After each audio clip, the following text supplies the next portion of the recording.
Hello everyone and welcome back to IMO Reviews. That's right, the year is almost out, so it's only right that we discuss the best 10 movies of 2024. It's been a mixed bag for cinema, but here's my personal favourites. In 10th, Hundreds of Beavers was one of the most original, imaginative and refreshing movies that I saw this year. I was giddy with excitement when I saw it on the shelves of HMV and simply had to pick it up and add it to my collection. It's witty, it's funny, it's charming, it's so impressively put together and made, and so wholly uniquely its own thing. I couldn't help but fall in love with it, and I highly recommend that you go and check it out. In 9th, Longlegs was so creepy and atmospheric throughout that I couldn't help but be gripped on the edge of my seat. Osgood Perkins has such a distinctly cold style to his movies, and it was so appropriately fitting and doom-filled for what Longlegs was trying to do. It's one of the few movies that I've seen where I think the jump scares are genuinely effective. I thought the music was well handled, I liked the performances, I enjoyed the intrigue to its story. In 8th, Yorgos Lanthimos is on fire at the moment,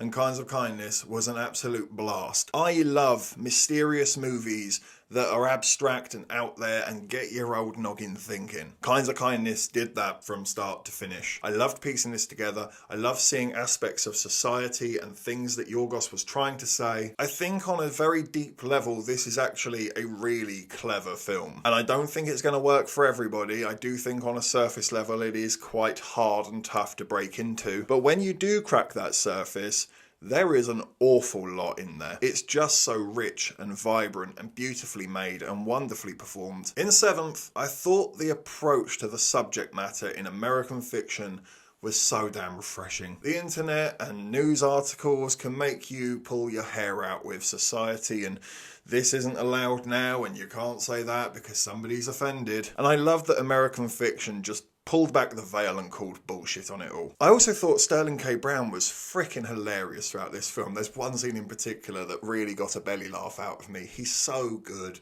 I love him in everything he does, and he's a real standout here. Wonderful movie with so much to say, and it really did warm my heart. I loved it. In 6th, I only just watched it the other day, but it really is that good. Nosferatu was outstanding. I loved its tone, I loved its atmosphere, I was on the edge of my seat throughout. Performances are incredible, especially Nicholas Hoult and Bill Skarsgård. It's extremely respectful of the material that has come before it, and just so hauntingly crafted. Another real triumph from Robert Eggers, and you really do need to check this one out. In 5th, Dune Part 2 had a really lofty expectation to meet, and I can gladly say it surpassed it with ease. Denis Villeneuve knows exactly what he's doing with this trilogy of his, and the sci-fi action adventure on planet Arrakis continues to blow audiences' minds. The action was breathtaking, the scenery, the location, so many aspects of this movie will leave you in sheer awe, and I for one cannot wait to see what happens in the 3rd installment. In 4th place, and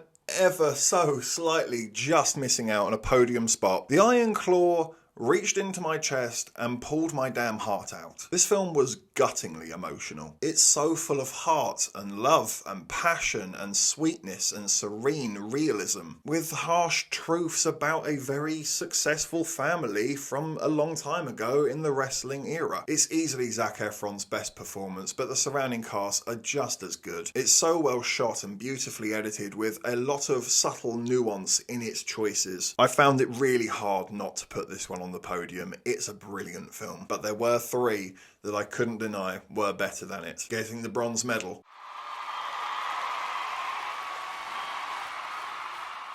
The movie that had me so stressed this year that I wasn't going to be able to see it ended up being one of the best watches of the year. Anora was outstanding. It's such a beautifully told story with such well-recognised characters that are endlessly funny and will have you giggling throughout. It's written in such a witty manner. It's beautifully shot and it really captures the environment of a sticky, stinky, grimy strip club, whilst quite effortlessly weaving this really wonderfully complex and thorough love story that you can't help but be warped into. I can't help but be impressed by how well they pulled this off. I thought it was fantastic. I can't wait to add it to my collection, and I can't recommend it to you enough. Getting the silver medal.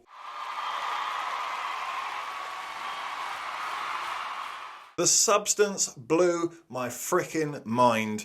and I loved every minute of it. Good God, what a roller coaster this film was. It's gripping, it's entertaining, it's filmed fantastically. I loved the sharp, smashing editing style of it with the visceral colour changes going from dark to really bright and luminous colours. It's a very visual onslaught to get through, and I mean that in the best sense. I also love seeing such brilliant performances from actors I was not expecting to see this year. People like Demi Moore and Dennis Quaid. The prosthetic work is out of this world. The story has an awful lot to say that's very fitting of society today. The substance probably would be my #1 movie of the year if it wasn't for this next film that just wiped the floor with every single other thing I saw this year. The deserved winner of Best Movie of 2024.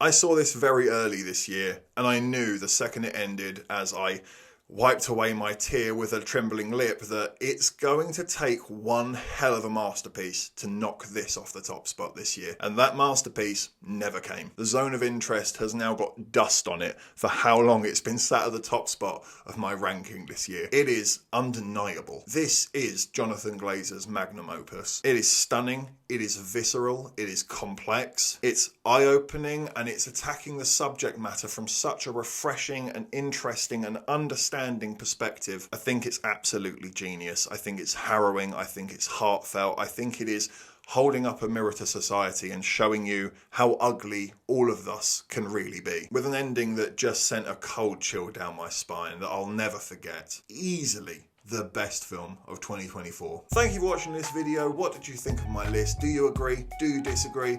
Let me know in that comment section down below. And of course, please hit that like button, hit the subscribe button, and I'd like to wish you all a very happy new year in advance. Thank you for watching. Thank you for your support. Take care, and I'll see you on the next video.